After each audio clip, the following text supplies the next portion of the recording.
tanggal sekian, jam sekian, kamu kejar-kejar, kamu tembak, kamu bom, kamu bunuh, kamu tusuk, kamu pukul, kamu macam-macam kan. Ada semua rekamannya terbuka.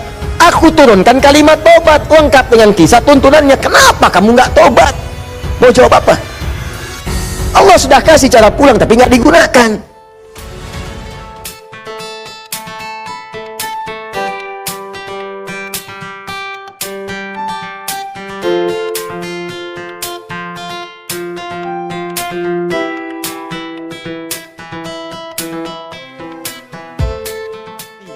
Ya, orang yang merencanakan pembunuhan berencana, Quran surah 4 misalnya kan, An-Nisa. Ya, misal dia ayat ke 92-nya. Wa may yaqtul mu'minan muta'ammidan fajazaohu jahannam. Orang yang sengaja merencanakan pembunuhan, satu orang beriman saja, maka dia sudah pesan kapling neraka jahanam. Khalidan fiha, kekal di dalamnya. Wa ghadiballahu alaihi, Allah murka kepadanya. Wa la'anahu dilaknat wa 'adalahu 'adzaban 'azima, dan dijanjikan siksa yang dahsyat. Siapa yang pengen pesan kapling di neraka jahanam? Maka muncul yang seperti itu, datang. Saya kembalikan ke sini, maka caranya adalah buka dulu ini nih. Buka dulu sekatnya.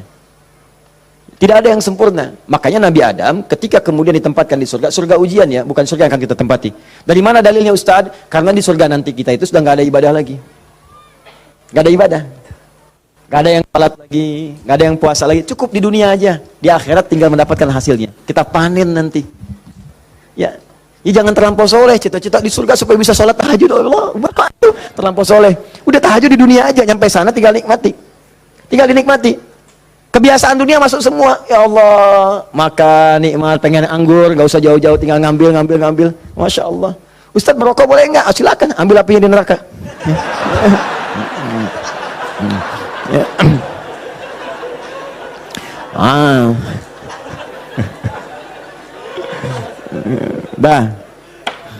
Jadi Allahu Akbar, Allah astagfirullah. Jadi teman-teman sekalian, ke situ kemudian turun ke bumi, jadi ujian.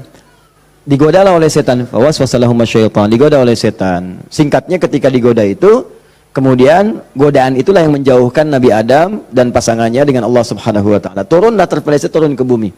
Singkatnya jadi pelajaran itu. Perhatikan baik-baik. Ini yang mau saya sampaikan. Ketika Nabi Adam, padahal beliau Nabi, sifat Nabi itu maksum.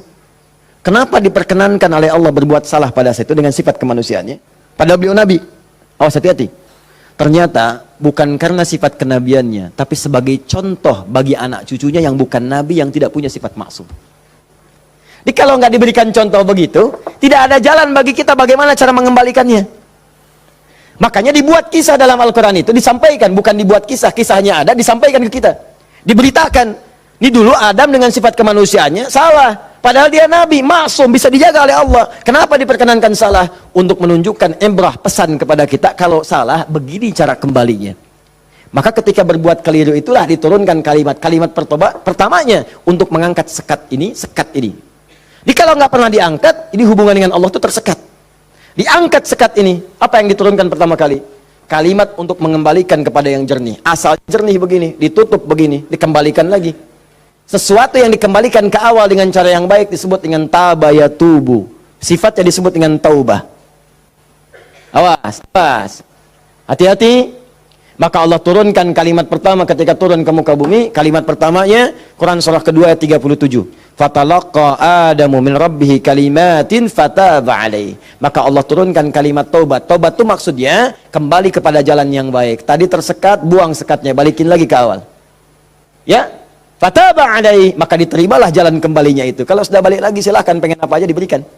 Minta. Maka apa kalimat taubat yang pertama kali itu? Disebutkanlah di Quran surah ke-7 tadi ayat 23. Rabbana zalamna anfusana wa illam taghfir lana wa tarhamna lanakunanna minal khasirin. Itulah kalimat pertama untuk membuka sekat-sekat yang haram dan maksiat saat kita merasa ingin kembali ke jalan yang benar. Maka ulama sebagian menyimpulkan, kisah ini menunjukkan pesan bahwa tidak ada manusia yang sempurna. Kadang-kadang banyak yang berbuat maksiat. Kalau pernah salah, memang kita nggak sempurna. Tapi sifat kemanusiaan kita menunjukkan kita mesti tobat. Sebab ada makhluk sempurna yang nggak kenal salah, malaikat. Makhluk salah nggak kenal benar, jadi nggak kenal tobat, namanya setan. Ada makhluk tengah-tengah, kadang benar, kadang salah. Ketika salah dia kembali kepada yang benar, namanya manusia. Jadi bedanya manusia dengan malaikat, malaikat gak pernah salah, manusia salah. Bedanya manusia dengan setan, setan salah gak mau tobat, manusia salah pasti tobat. Jadi kalau ada manusia salah gak mau tobat, patut ditanya, ini manusia atau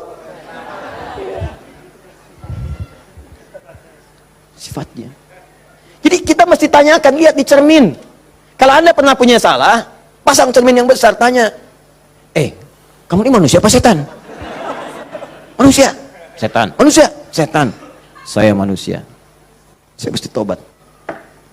Kamu kalau nggak tobat sekarang, wafat kamu. Tuliskan. Nggak tobat, wafat. Tuliskan. Sujud Anda. Bangun malam. Minta. Nangis, nangis, nangis, nangis, nangis. Minta. Tobat. Kalimat itu. Makanya setelah kalimat itu dibacakan, baca, muncullah kemudian ayat 26, 27-nya itu. Ya Bani Adama, la yaftinannakumus syaitanu kama akhraja abawaikum minal jannah. Hei anak cucu Adam, anak cucuku, disebut anak cucu. Jadi kisah tadi itu buat kita yang bukan nabi, bukan rasul. Jangan sampai kamu digagalkan oleh setan, digoda setan. Seperti dulu bapak ibumu, kakek nenekmu dipelesetkan begitu. Kamu jangan sampai terjadi seperti itu lagi. Kalau kejadian, begini cara pulangnya.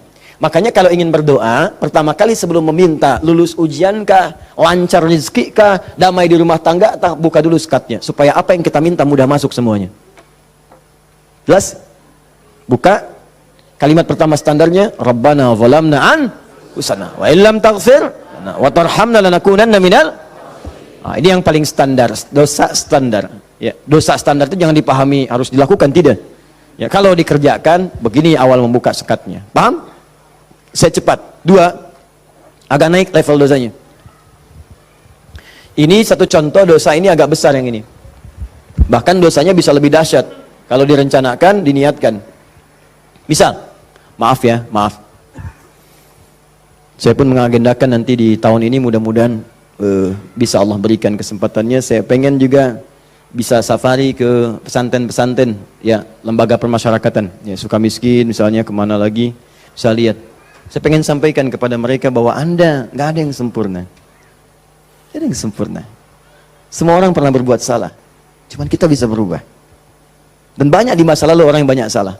Ada pemabuk, pezina, pembunuh, dan mereka memilih tobat. Dan ternyata dijamin surga oleh Allah Subhanahu Wa Taala lewat lisan Nabi. Kenapa kita nggak bisa? Ini dosa yang pernah dilakukan dalam kasus pembunuhan.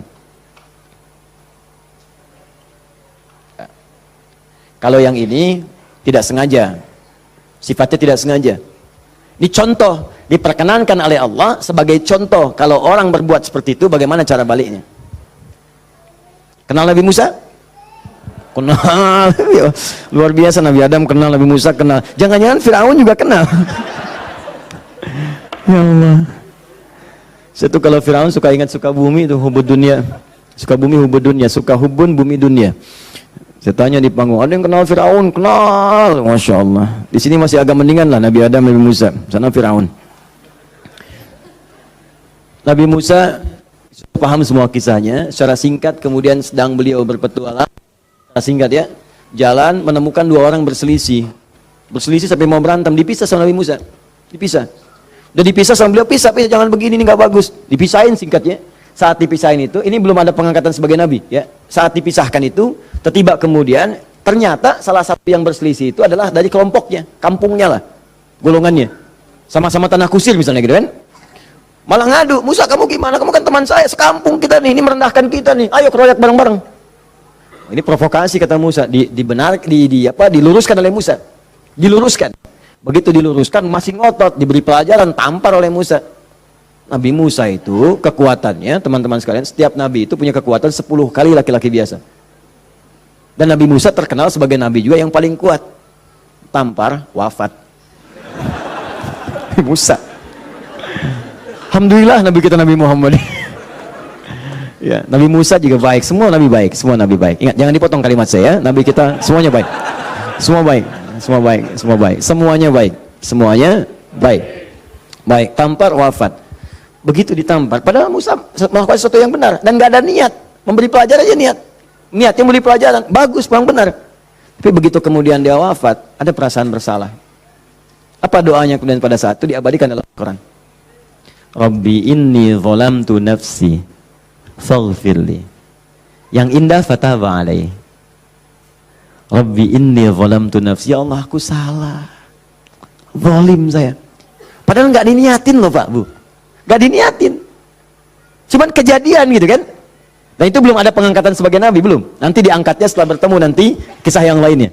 Di secara singkatnya, terjadilah peristiwa itu, lalu turunlah kemudian diabadikan doanya dalam Al-Quran. Rabbi inni zalamtu nafsi. Jadi kalau ada di antara kita, misal, pernah berbuat siapapun, tingkat kesalahannya sampai ke sini, tidak sengaja, atau pernah berbuat yang serupa, cepat taubat. Karena kalimatnya sudah turun. Nanti kalau sampai hari kiamat gak taubat, lebih berat lagi. Coba mau berkata apa di hadapan Allah Subhanahu wa Ta'ala? Hei, aku kan gak turunkan kalimat di bumi supaya kamu taubat. Kamu kan pernah bunuh orang kan? Tanggal sekian, jam sekian, kamu kejar-kejar, kamu tembak, kamu bom, kamu bunuh, kamu tusuk, kamu pukul, kamu macam-macam kan? Ada semua rekamannya terbuka. Aku turunkan kalimat taubat lengkap dengan kisah tuntunannya. Kenapa kamu gak taubat? Mau jawab apa? Allah sudah kasih cara pulang tapi nggak digunakan. Allah nggak salah kan di situ. Diturunkan kalimatnya dan bahkan dijamin fataba alaih, diampuni oleh Allah. Ayo balik lagi. Makanya 2000 tahun setelah Nabi Musa, lahir Nabi Muhammad SAW. Itu diantara sahabat-sahabat yang jadi sahabat terbaiknya. Kan dulu banyak yang hobinya juga begitu, jahiliyah. Ada yang hobinya berkelahi. Kenal Umar bin Khattab? Umar bin Khattab radhiyallahu ta'ala anhu luar biasa, tegas, kekar, wah senang duel sebelum masuk Islam. Siapa yang berani dengan saya? Ayo naik ke bukit itu, Jabal Qubais ditunjuk, bukit paling favorit. Naik ke sana, yang sekarang ada istana raja di situ, ya di samping Zamzam itu. Naik. Sebelum berduel dengan saya, pamit dulu pada ibu yang telah melahirkannya, karena dia akan pulang tanpa nama. Umar, Allahu Akbar. Apa yang terjadi? Masuk Islam halus, tersentuh, masuk Islam. Lalu kasarnya berubah menjadi tegas, dipakai melindungi Nabi SAW, dipakai menegakkan syariat dengan baik. Kehalusannya muncul, sampai datang tengok orang jadi khalifah, perhatikan orang, luar biasa. Tegasnya muncul. Ya, waktu Abdullah bin Ubay bin Salul itu, seorang munafik, kalau sholat di belakang Nabi, saf paling depan. Tapi begitu bubar, provokator paling pertama Abdullah bin Ubay bin Salul. Begitu keluar, Muhammad nih SAW, mecah belah kita aja. Datang ke sini pengen jadi pemimpin. Dia punya masjid sini, kita bikin masjid yang lain, bikin dilar. Selalu dipecah. Orang dah siap-siap perang Uhud, di pertengahan jalan diprovokasi, balik aja balik. Pasukan musuh lebih kuat, ayo balik-balik. Sepertiga berputar desersi. Anda bayangkan? Tapi apakah Nabi langsung menghukumi? Tidak. Nabi kenapa nggak dihukumi? Umar, gregetan saya. Ya, kata Nabi, kan belum jelas kelihatan nampaknya. Nanti jadi fitnah, pecah nanti semuanya karena dia masih dianggap pemimpin di kalangan yang lainnya. Biarlah nampak nanti Allah berikan hujahnya untuk dia. Satu kali, tapi kalau di depan baik, di belakang menusuk dari belakang. Satu kali sakit. Begitu saat sakit itu, anak Abdullah bin Ubay bin Salul, anaknya namanya Abdullah, baik, soleh. Nah ini juga jangan simpulkan kalau keluarga misalnya bapaknya nggak bagus, pasti anaknya nggak bagus, belum tentu. Belum tentu. Kenal Abu Jahal? Anaknya Ikrimah. Bapaknya musuh Nabi luar biasa, anaknya pembela Nabi yang paling hebat, penunggang kuda yang dahsyat, saf paling depan kalau jihad. Sampai Nabi itu dengan menghormati Ikrimah tidak pernah menyebut Abu Jahal di depan Ikrimah. Jangan singgung bapaknya, jangan, supaya anak ini dalam ketenangan. Abdullah bin Ubay bin Salul, anaknya taat, namanya Abdullah juga, sakit, bapaknya datang kepada Nabi. Ya Rasulullah, bapak sakit, kata Nabi, yang berikan ini, kasih air, berangkat pulang sana. Katakan dari Nabi. Datang senang pulang, ya abadi papa ini dari Nabi. Apa sih Muhammad? Lempar, habis. Sampai sekarat disampaikan, datanglah Nabi ke rumahnya. Tapi nanti saat turun surat Taubah itu untuk dilarang menyolatkan. Begitu datang ke tempatnya, apa yang dikatakan? Manjanya luar biasa. Ya Rasulullah, itu di depan Abu Bakar, ada Umar dan yang lain-lain. Ya Rasulullah, biarkan aku wafat dengan mengenakan jubah terluarmu. Apa kata Umar? Ya Rasulullah, izinkan aku memenggal kepalanya.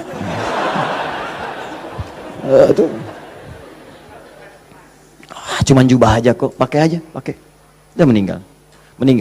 Itu Abdullah bin Ubay bin Salul. Hidupnya begitu meresahkan, wafatnya begitu kolokan. Ya. Tapi habis. Nah, jadi yang pertama itu, coba, udahlah, banyak yang tobat. Umar jadi bagus. Tukang begal, Jundub bin Junadah. Wah, sekampung begal tobat. Jadi dai, sekampung jadi soleh semua. Saking dahsyatnya kampung itu dikenal di kemudian hari, namanya Ghifar. Sampai dikenal dengan Abu Dzar Al-Ghifari. Sampai Al-Imam An-Nawawi mengutip hadisnya di Al-Arba'in itu nomor hadis 18. Ya, Jundub bin Junadah. An Mu'adz bin Jabal wa Jundub bin Junadah radhiyallahu taala anhuma qala Rasulullah sallallahu alaihi wasallam, ya, ittaqillaha haitsu ma kunta wa atbiz sayyi'atil hasanata tamhuha. Ainal hadis? Mana hadis? Mana Qur'annya? Apa yang antum kerjakan tiap hari? Ngitung lagi.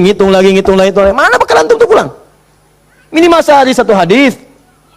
Ambil, walaupun nggak hafal hadis kan nggak mesti hafal. Baca hadisnya, lihat terjemahannya, amalkan isinya, buka konsepnya. 57 hadis kitab iman, tiap hari baca satu. Antum pebisnis, keluarkan hadis-hadis bisnis, tiap hari satu. Kalau Al-Quran hafalkan, satu hari satu ayat, tak apa-apa. Pulang punya hujah di hadapan Allah. Ini tiap hari ngitung-ngitung dunia, wafat tinggal semua. Apa yang mau antum ambil? Berharap surga lagi. Takutlah kepada Allah, mulai yang baik. Jundub bin Junadah taubat, dikenal dengan Abu Dzar Al-Ghifari. Puncaknya, mungkin ada orang pernah juga lebih daripada ini. Dia berzina, dia mabuk, dia macam-macam. Pokoknya mengoleksi dosa lah. Ya, orang ngoleksi mobil, ngoleksi musab, dia ngoleksi dosa. Jadi kalau nggak berdosa itu nggak enak. Kamu ngapain aja, si fulan sudah begini, oh masa besok saya lakukan yang lebih daripada itu. Jadi ngoleksi dosa, tumpuk dia.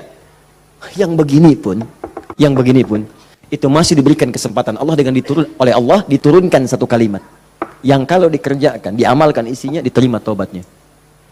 Turunlah Quran surah 39 ayat 53 tadi. Qul ya ibadiyalladzina asrafu ala anfusihim la taqnatu min rahmatillah. Muhammad katakan pada hamba-hambaku yang dosanya sudah israf. Israf itu melebihi dasar cukup. Lebih. Mubazir. Banyak. Datang ke pernikahan, ada prasmanan, orang sekali dia 10 kali. Israf. Balik. Israf. Ini ada israf dalam dosa. Itu pun kalau mau taubat, kata Allah, la taqnatu min rahmatillah. Jangan puasa dari rahmat Allah. Innallaha yaghfirudz dzunuba, Allah ya Rahman, Allah ya Rahim. Allah akan mengampuni semua jenis dosa sepanjang kau mau taubat. Di kadang-kadang Allahnya sudah pengen ngampunin, manusia yang nggak pengen. Fir'aun kan gitu, kurang apa lagi diutus 2 nabi langsung. Musa dengan Harun, idhaba ila fir'auna innahu tagha. Quran surah 20 ayat 43 sampai 44. Musa Harun pergilah ke Fir'aun, dia sudah mulai menyimpang. Faqula lahu qawlan layyina la'allahu yatadhakkaru wa yakhsha. Katakan kepadanya dengan lembut, mungkin dengan kelembutan itu dia sadar dan mau bertobat. Enggak mau. Musa, gua kan Tuhan yang gede, ana rabbukul a'la. Marah, nantang, mau bunuh dan sebagainya. Sudah, selesailah dia tenggelam di lautan. Ya, jadi mumi. Teman-teman, ini jadi gambarannya, buka dulu skatnya. Kalau dibuka, ini yang terakhir, kalau dibuka begini, ternyata bukan cuma skatnya, dalamnya kotor. Kotor. Kalau ini kan masih bersih, diminum juga bisa. Masa sih Ustadz? Betul, contoh, bismillah. Alhamdulillah. Ini ya. Bersih. Tapi kalau kotor, siapa yang mau minum? Tidak ada. Maka kalau minuman bercampur kotor, di sini ada kotoran misalnya kan? Ya, maaf. Masuklah kotoran yang sudah bernajis, kotor. Apakah mungkin akan diminum? Tidak. Yang dilakukan pasti akan dibuang dulu, cuci dulu. Jadi kadang-kadang sekatnya sudah dibuka, tapi haramnya belum keluar. Memang taubat dari dosa-dosa, misalnya mohon maaf, dosa untuk menipu, awas, dosa pencurian, taubat betul, cuman barang yang dicuri dikembaliin dulu. Dosa dari ngutangin orang, betul, dosanya taubat, cuman utang bayar lunas dulu, bukan bermusafah kemudian lunas dosanya, tidak, lunas utangnya, tidak. Maka ada hal-hal tertentu yang ketika saat dilakukan, sekatnya mesti dibuka, yang kotornya mesti dikeluarkan. Tobat dari dosa musyrik, tobat bagus. Cuman keris yang dimusyrikan, pedang yang dimusyrikan, batu-batu yang dimusyrikan, buang dulu. Buang dulu. Tato-tato, gambar-gambar, kan? Aku tuh kalau melihat Lionel Messi, rasanya main bola aku jadi bagus deh. Sampai dibikin tato misalnya. Musyrik. Hati-hati. Musyrik. Buang. Taubat, buang dulu. Begitu sudah dibuang, nanti Anda akan lihat, kerjakan amal soleh. Jadi jika yang salah itu hilang, yang soleh muncul. Kalau sudah yang soleh muncul, Anda nggak minta pun dikasih. Nggak percaya, silahkan buktikan. Bedakan rasanya, rasakan bedanya, dan pasti akan terasa bedanya. Akan lain. Demi Allah saya katakan akan lain. Paham di sini? Nah, jadi sebelum meminta, saya harap coba Anda kerjakan dulu ini. Setelah itu silakan minta, mohon. Usahakan kalau minta, pertama punya wudhu ya. Ini dianjurkan, disunnahkan dalam setiap keadaan. Jadi usahakan wudhu itu selalu ada. Kalau batal, nggak sempat ada air, tayamum. Ya, saya mendengarkan guru-guru saya, ulama-ulama, salafus saleh, orang-orang saleh membiasakan berwudu. Saya coba ikutin, ternyata manfaatnya luar biasa. Dan jadinya di kebiasaan. Jadi kalau kita nggak berwudu nggak enak. Ya, wudu. Kalau Anda biasakan seperti itu, nah biasa nanti saat berdoanya enak. Ya, pertama wudu dengan baik. Kedua, pastikan semua aktivitas kita dikerjakan dengan yang halal. Jadi jangan pernah sentuh yang haram-haram. Pakaian jauhkan dari yang haram. Makanan, perangkat itu jauhkan dari yang haram. Nanti ada kenikmatan tersendiri. Kedua, yang ketiga, menghadap ke arah kiblat kalau mampu. Kalau tidak, seadanya. Ya, seadanya saja. Nah, misal, mohon maaf, sedang di pesawat, ya kan? Apalagi jadi pilot, ya kan? Menghadap ke arah kiblat. Jadi bahaya, ya kan? Nah, jadi sesuaikan, sesuai dengan keadaannya. Minta, jadi pertama apa? Punya wudu. Kedua, bersihkan dari yang haram, yang tidak baik. Yang ketiga, kalau mampu menghadap kiblat. Kalau tidak, seadanya kemudian meminta. Ya, lalu yang keempat tadi masih ingat? Dengan al-asmaul husna. Yang kelima, angkat tangannya. Kalau memang di situ diperkenankan mengangkat tangan. Nanti kalau sudah seperti itu silahkan pilih doa-doanya. Ini doa yang sudah menikah, yang kemudian belum mendapat keturunan. Ini doanya. Quran surah ketiga ayat 38 sampai 39 tambah Quran surah 19 ayat 3 sampai 15. Kalau bisa dilakukan di mihrab. Jadi di rumah bikin mihrab. Nggak harus ada ruangan. Sehamparan sejadah kalau memang ruangannya terbatas, sehamparan sejadah tapi minta dengan benar. Ya, minta dengan benar dan yakin kepada Al-Quran. Ya, yakin Ustaz, sama Allah aja, yang lain jangan disebut. Ya Allah, kata Ustaz Ali Hidayat, berdoa di mihrab dikabulkan. Saya nggak usah disebut. Minta aja kepada Allah, minta dengan keyakinan janji di ayat-ayat itu. Saya pernah ajarkan ini pada beberapa kawan dan alhamdulillah selama ini 100% Allah berikan. Ada yang 8 tahun diberi keturunan, dari sekian tahun ya. Tapi yang paling indah ketika disampaikan, udah 8 tahun Ustaz, saya udah sekian tahun Ustaz, sampaikan, nih saya tuh bukan karena saya bilang, tapi saya belajar dari Quran katanya seperti ini, coba deh yakin sama Allah, minta. Nggak lama tuh, sekian, tiba-tiba, Masya Allah pada nangis saja.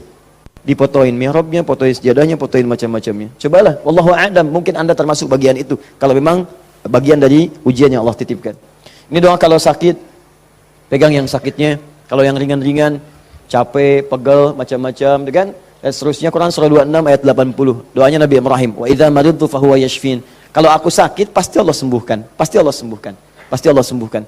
Ya, saya berani menyampaikan ini karena nasihat guru-guru dari para ulama-ulama, orang-orang saleh sebelumnya dan saya coba amalkan ternyata luar biasa.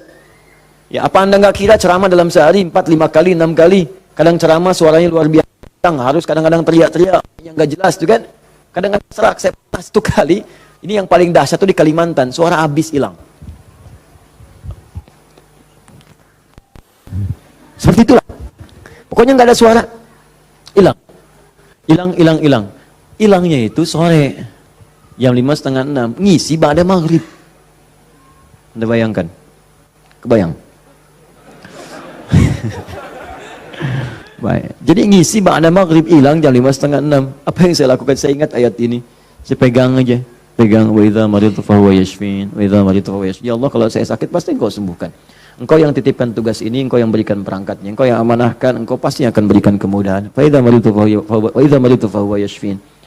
Minta air hangat ya, minta minum, terus minta lagi. Itu apa yang terjadi? Allahu Akbar. Begitu masuk kepada maghrib, keluarlah suara itu. Pertama mirip-mirip Allah yarham almarhum Ustaz Arifin Ilham. Ya, agak serak-serak. Ba'da Isya keluar semua. Keluar. Habis ceramah hilang lagi. Itu betulan. Habis ceramah hilang lagi. Istirahat malam. Besoknya ada lagi. Saya bersyukur sekali pada Allah sampai saya bingung bagaimana cara bersyukur yang terbaiknya. Ternyata ya Allah terima kasih menjaga tadi malam saya supaya nggak banyak ditanya orang. Suara habis istirahat kita besoknya ada lagi. Itu hal yang paling luar biasa berkesan. Biasanya kalau orang sudah dalam kondisi yang sangat darurat, tiba-tiba Allah tolong kan ada keindahan tersendiri kan? Indah itu luar biasa. Makanya kadang-kadang kalau belum dijawab, jangan dulu marah. Mungkin Allah memberikan anugerah terindah yang belum pernah engkau miliki. Paham ya? Maka berdoalah dalam jiwamu, sentuhlah ia tepat di hatimu, maka ia akan jadi milikmu untuk selamanya.